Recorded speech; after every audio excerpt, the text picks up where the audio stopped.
કલારીપયટ્ટુનો show જોઈને અમે પહોંચી ગયા નવરસ કથકલી શો જોવા, અને એ પણ એ જ કમ્પાઉન્ડમાં, અને તેની ટિકિટ ફક્ત 200 રૂપિયા હતી.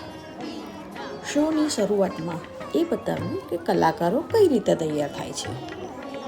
મોટા કપાળમાં મેકઅપ, રંગીન વસ્ત્રો અને દરેક લુકની પાછળ વિધિ જોઈને અંદાજ આવ્યો કે આ માત્ર ડાન્સ નથી, આ તો એક જીવંત કલા છે.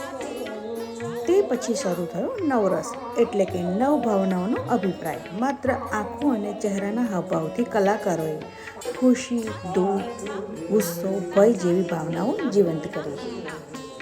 અને પછી આવ્યો વાર્તાસભર કથકલી ડાન્સ. દરેક મુદ્રા, દરેક અભિનય દ્રષ્ટિથી દિલ સુધી પહોંચી ગયો. શોના અંતે અમે કલાકાર સાથે ફોટો લીધા, અને આ અનુભવ હંમેશા માટે યાદગાર બની ગયો. તમે પણ આવું માણવા ઈચ્છો છો ને?